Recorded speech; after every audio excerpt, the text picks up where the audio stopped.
Hi guys, welcome back. In this lesson we're going to look at Miles Davis's tune Blue and Green. So Blue and Green is a very interesting tune. It's only 10 bars long, which is very short, and so it's usually repeated multiple times in a performance.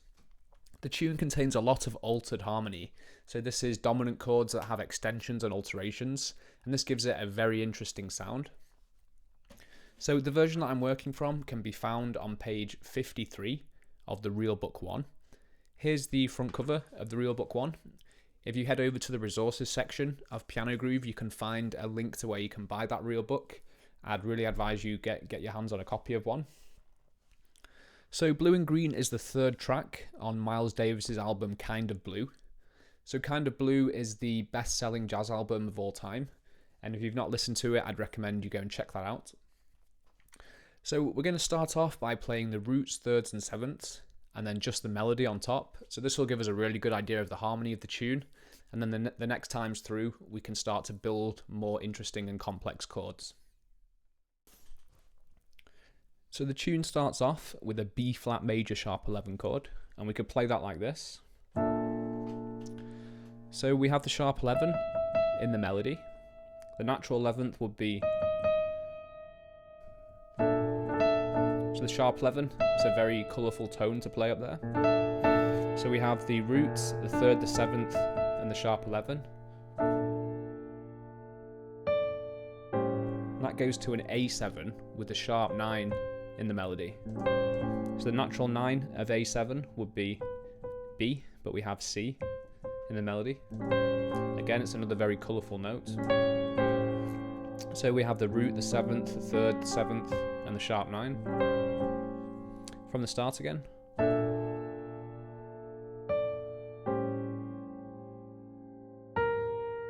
then we go to D minor 7, and then to D flat 7. So that's like a 2-5, but using the tritone, which is D flat instead of G. So to get to D flat, we just drop the 7th and the root by half a step. So D minor 7, D flat 7, and then to C minor 7 with the 11 in the melody, to F7. So it says F7 flat 9. We'll come back to that later, so just play a normal F7 for now. We've got the root, the 7, 3, and the 13 in the melody. So this goes down to a B flat major chord again. So we've got the sharp 11 in the melody, but this time it's an octave down, so we started up here.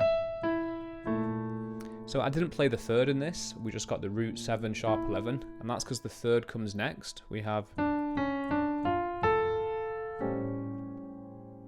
there's not really much point playing it at the start. So let's just run through all that again.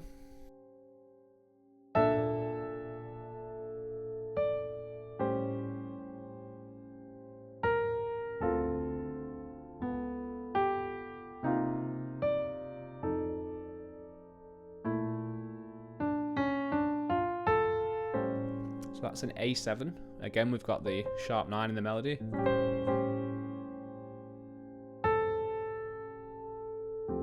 So that's a D minor 7. You can see I've gone to play the third down here.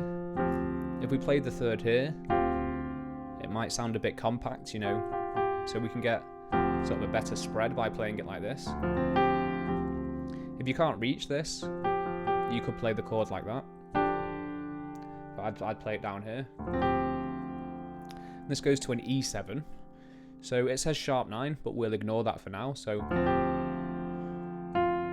you want to play the root and the third, and then the 7th. And that's actually the sharp 5. So the natural 5th would be B, and we're playing C.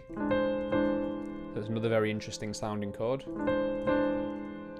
And then we have an A minor 7, so we can play that like this. So we've got the root, 3rd, 7th, and the 9th is the melody. And that goes up to a D minor 7. And then we're back to where we started at the top. So I'll just play that through for you. So remember that we're going to add to this. This is just to get the sort of basic harmony of the tune. So start off simple and then slowly add more notes.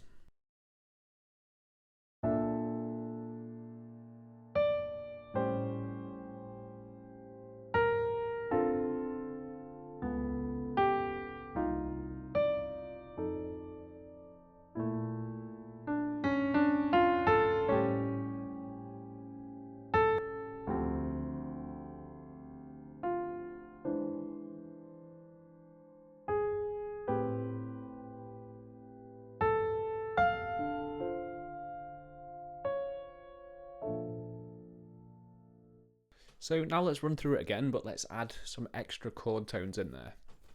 So starting off with the B flat major sharp 11, one way that we can make that sound more interesting is to play the Kenny Barron major variation. So this means we stack fifths from the root, so we play B flat, a fifth up is F, a fifth up is C. So that's quite a stretch.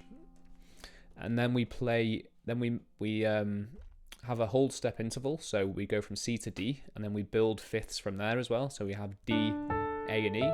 So the chord we get is... So like I said, it is a stretch, particularly in the left hand. So if you can't stretch it all, you can roll it like this. But if you can get it all, it's nice. If you want to take it a bit further as well, you can also add an extra 9 in there at the top. And even add an extra sharp 11 in the middle, so play those two notes with your thumb. And that gives us a really big sounding chord.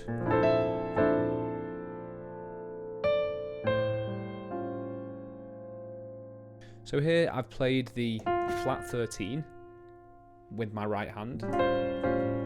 So that's without. You can hear it adds a bit more tension because it's an alteration, it's the flat 13. So from the beginning,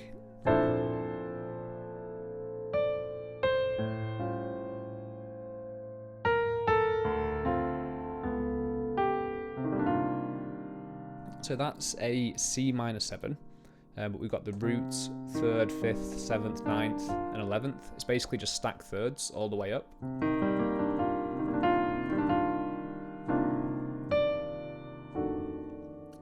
So this is an upper structure. An upper structure is when you play a triad on top of a dominant chord. So you can see in my left hand, I've got the root, the flat 7, and the major 3rd. So that defines the F7 sound. And in the right hand, I've got a D major triad, and that gives us the 13th, the flat 9, and the 3rd. And I've also doubled the 13. So that gives us a very sort of thick sounding chord. So if none of that makes sense to you, I'd go and check out the lesson that I've made on upper structures. So it's a really useful lesson. I explain what upper structures are, and I actually use this tune as an example and apply upper structures to most of the chords in here. So you'll find that useful if that's new to you. So from the top, B flat major sharp 11. We could also add some movement in here. So there I just played, that's a left hand voicing, so it's a sharp 9, sharp 5 voicing for A7.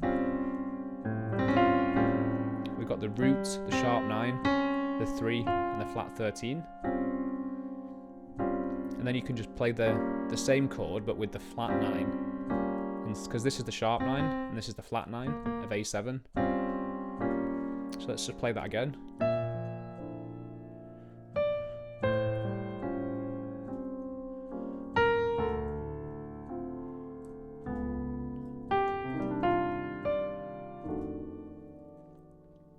So now we're on to the second line. We have the B flat major sharp 11 chord. It's quite nice to roll that up and then play the 9 at the top. And so we can actually harmonise this. So that's a B flat major chord, but it's just an inversion of it. So we've got the 3, the 5, the 7, the root, and the 3. And then we can see that the next note is C sharp, which is a half step down. That's the next melody note. The melody note is currently D, so we can just move everything down a half step. And and then back, because the melody note goes back to D. And then the next notes are all part of a B flat major arpeggio. So we already have them down. The next note is F. So you can see we have F down here. So we can just move the notes up. So I'm not actually playing any different notes. I'm just changing the order of them. We can see the next note is an A, which we have down here.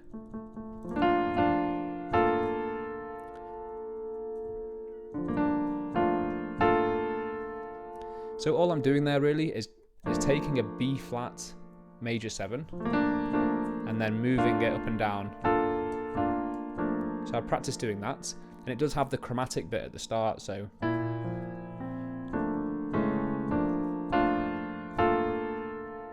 but it sounds nice. It adds a sort of a lot of depth to the melody.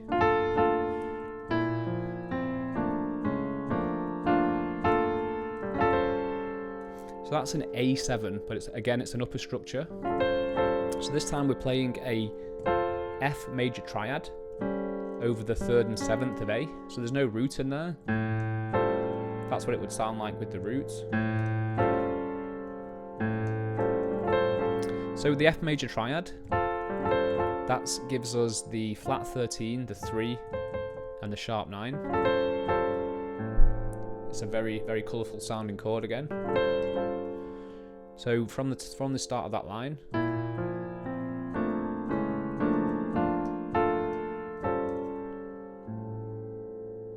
and then we go to a D minor 7. So the 11 is in the melody. So we can play a Kenny Barron voicing. So remember, the Kenny Barron chord is perfect when you have the 11th in the melody on a minor chord. So let's play that line again.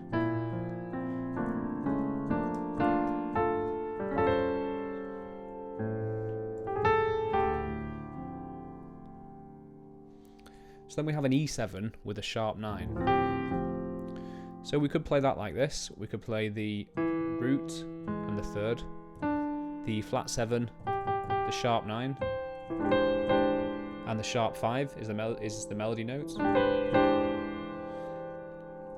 So coming from the D minor 7.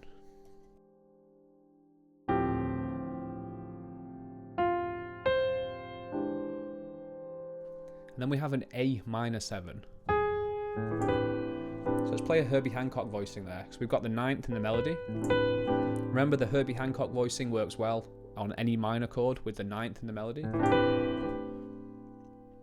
And then we've got a D minor 7 with the 3rd in the melody.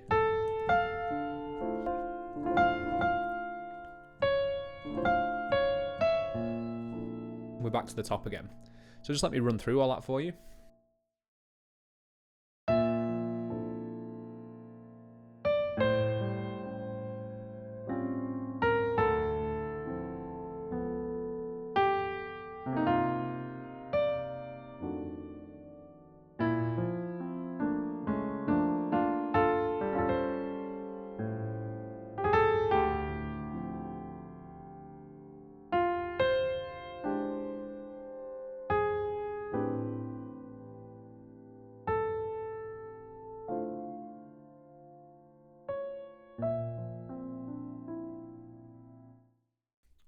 So now let's look at some left-hand voicings for it.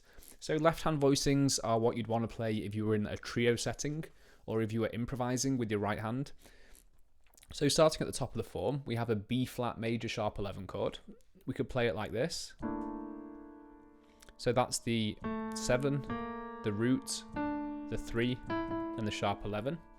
So you can see that it's basically an inversion. It's not rootless, but the sort of close proximity of the 7th and the root, it makes the chord sound like a rootless voicing, which is nice.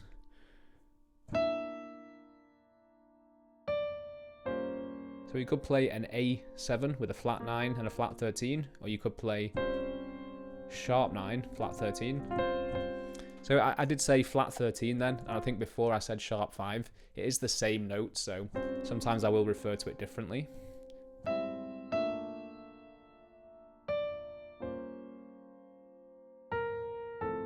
It's just a D minor 7 left hand voicing. We can play the 3, 7 and 9 for D flat 7. A C minor 7. That's a nice voicing for an F7 with a flat 9. We've got the flat 7, the flat 9, the 3 and the 13. And then back to the same voicing for B flat major sharp 11. And then D minor 7. So that's an E7 sharp 9 sharp 5 voicing. It's rootless, so the root would be this. We've got the 3rd, the sharp 5, the 7, and the sharp 9. So that's a nice voicing for an A minor. We've got the 7, the 9, the 3, and the 11. So there's no 5 in there, which makes it sound interesting to me.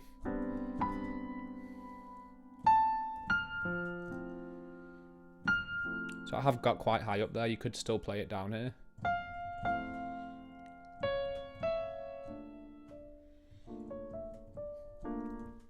So something to be aware of is that you might come across the first chord as a G minor chord. So instead of playing B flat major sharp 11, you can play... It also sounds very nice. So we've got the root, the 5th, and the minor 3rd. And then we just play an F major 7 chord in our right hand. So that gives us the minor 7th, the 9th, the 11th, and the 13th.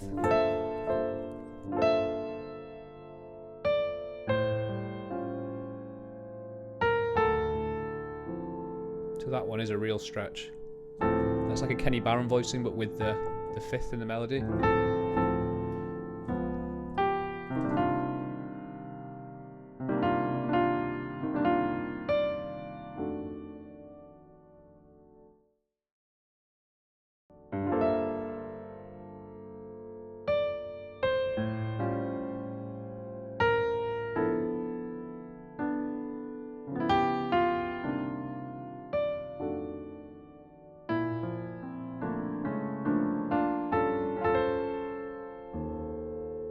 So there I played the tritone of A in the bass.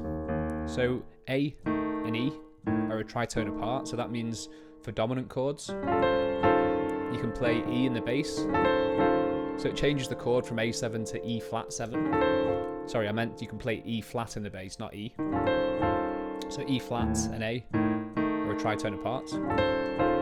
So what I did there was I ran up the B flat major, and then hit the E flat low down. And this is nice because it has a chromatic step down into the D minor 7. So I'll just run through that again.